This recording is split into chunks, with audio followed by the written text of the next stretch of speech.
Hello and welcome to the Formula Botanica Green Beauty Conversations podcast. We are super excited to share our first episode with you, and we really hope that you enjoy it and find it worthwhile listening. My name is Gemma and I'm the Business and Relationship Manager at Formula Botanica. At Formula Botanica, we are constantly updating ourselves on the current trends and issues within the natural and green beauty movement. One topic that we have seen come up repeatedly is, what does natural actually mean? And this topic has the potential to divide rooms, and we have seen some fierce debates on this in our online forums. So we decided we should dedicate our first ever podcast to this very topic.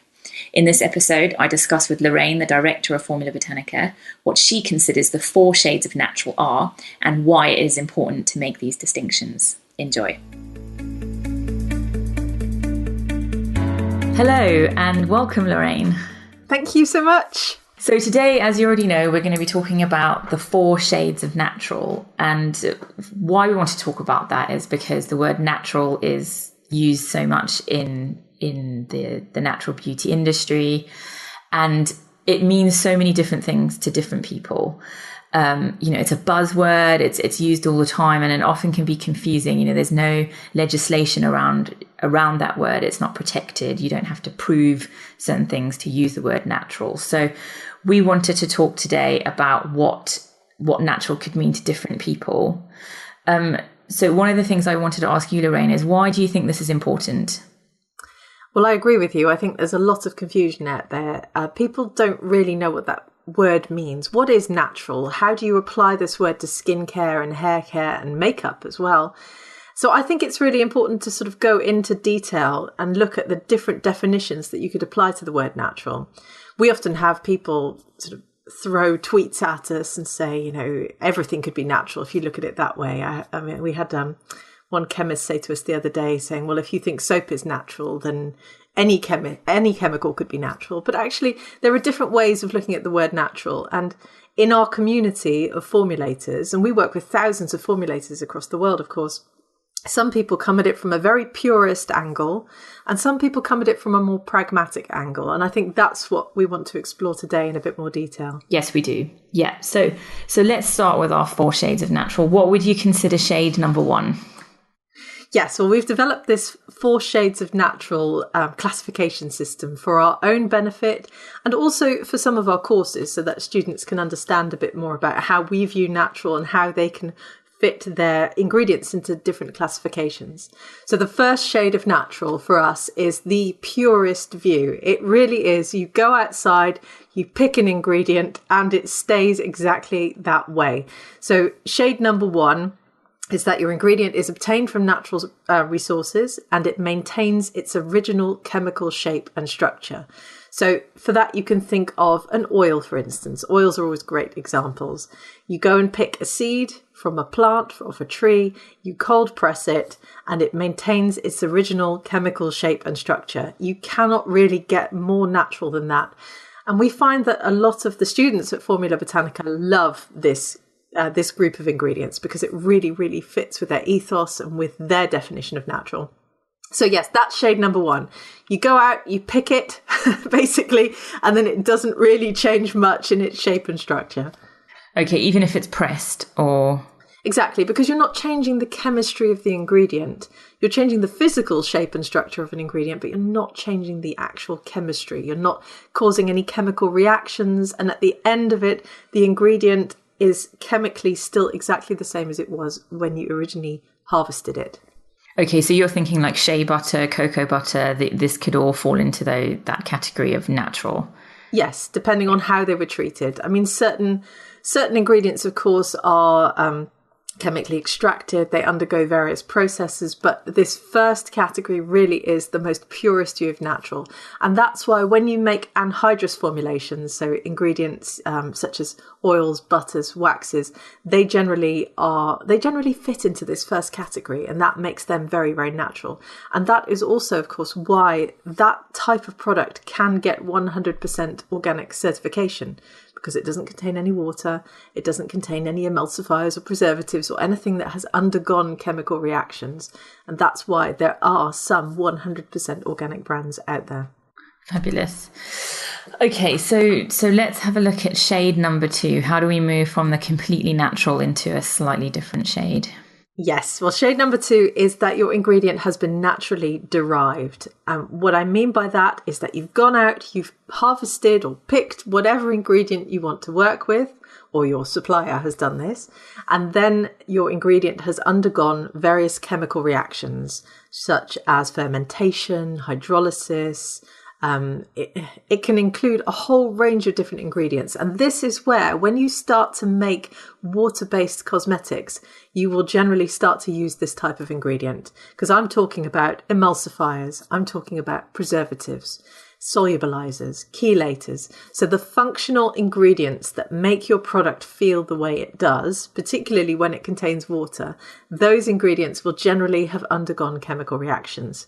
So a great example is a natural solubilizer. And obviously this is something that our community struggles with a lot because there are very few natural solubilizers out there on the market that can fit within this definition.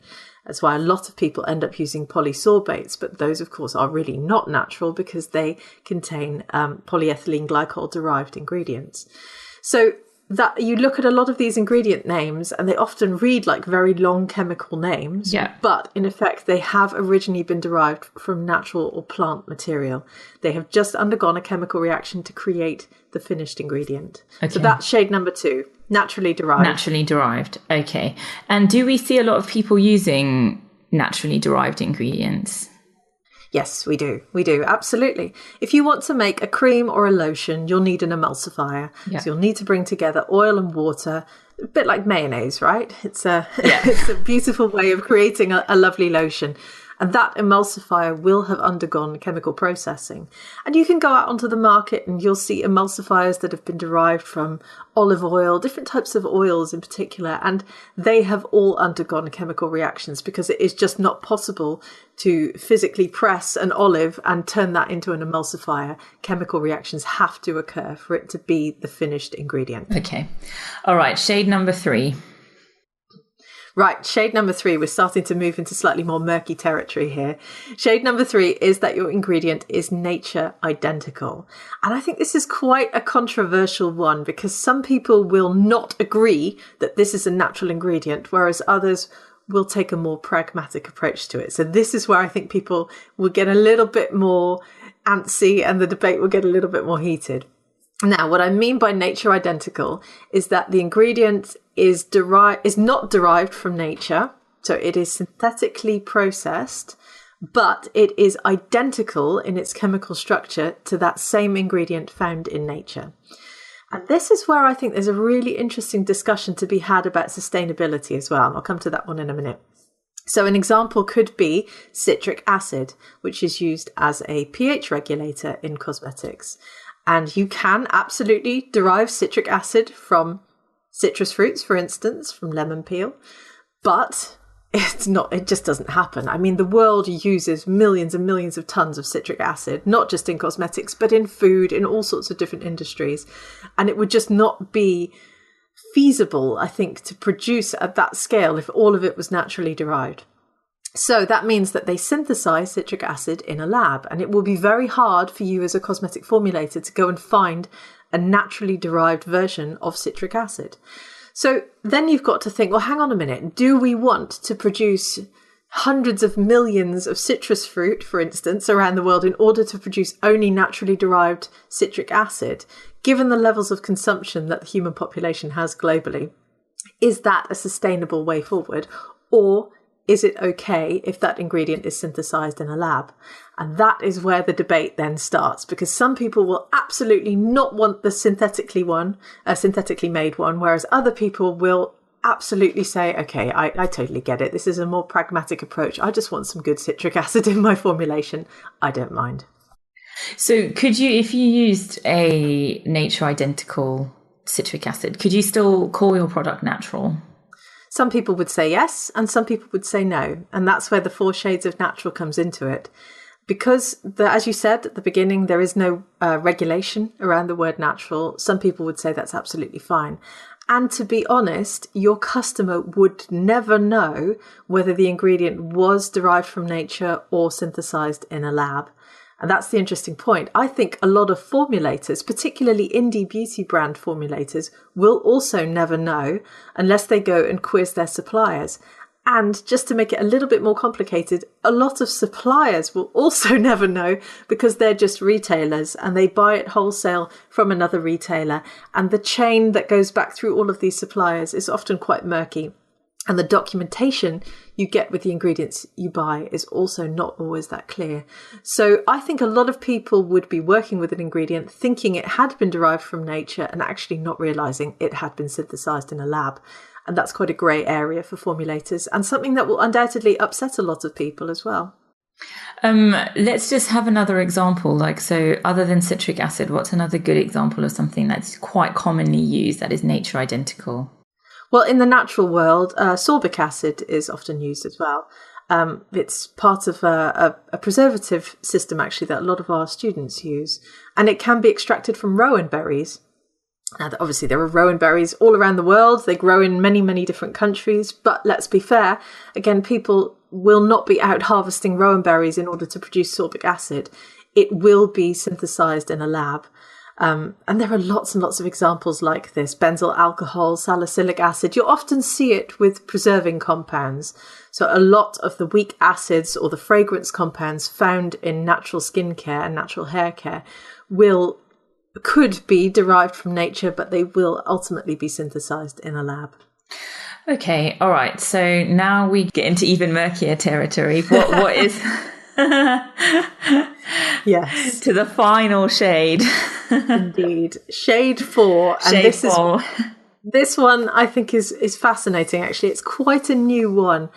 Now, over the years, the cosmetics industry, the pharmaceutical industry, the paint industry, they've created a lot of synthetic molecules that are used in their products. There's been a huge amount of innovation in chemistry over the last 150 years. And one of the ingredients that they've made is a glycol. So mineral oil derived glycols. They've been used as solvents, humectants, dispersants in, paint industries, polish, pharmaceutical industries and cosmetics for many, many decades. And scientists use them because they reduce water activity and they act both as a preservative and as a preservative booster. They're not a standalone preservative, I hasten to add. You use them as part of your overall preserving system. But obviously there's been this massive, massive drive towards naturals and organics. So scientists are now creating natural glycols using sugarcane and maize. And this is the interesting thing. This is shade 4. Your ingredient is obtained from plant material, plant resources, but you are mimicking a synthetic molecule. And again, I think this is quite an interesting, almost like an ethical argument. If you're making natural skincare, do you want to use an ingredient that is trying to mimic a synthetic molecule? Does that sit right with your ethos?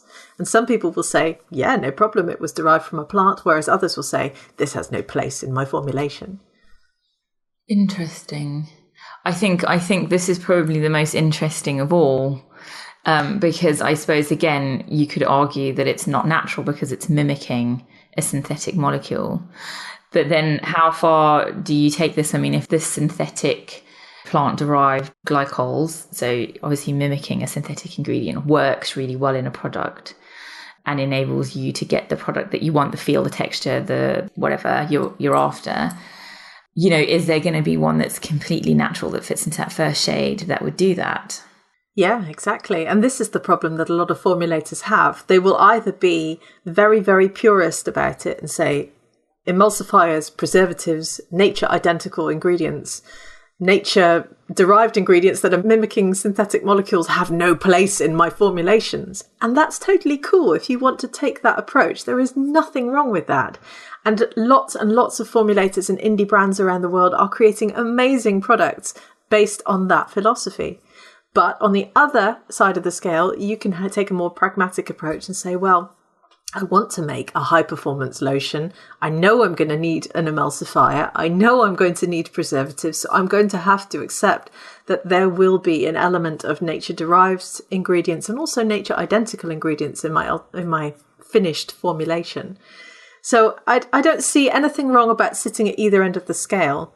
And I don't really think there's any need to get very upset about, how people view natural, because ultimately, in our view at Formula Botanica, both of those polar opposites are absolutely fine, and we cater for both of those as well. But yeah, it is an interesting discussion, and one which I think a lot of formulators probably haven't considered. Great. Well, thanks for enlightening us on the 4 shades of natural. Thanks for joining us. Thank you very much. I really hope that you enjoyed the first Green Beauty Conversation podcast and found our 4 shades of natural helpful. You can find more information on us over at our website, formulabotanica.com, and on our social media platforms, Facebook, Twitter, and Instagram at Formula Botanica. If you wish to join in on the conversation, you can find our online forum on Facebook at the Skincare Entrepreneur Mastermind Group. And if you have any questions or queries, you can email us at hello@formulabotanica.com. Thanks for listening, and stay tuned for our next episode on what does chemical-free really mean.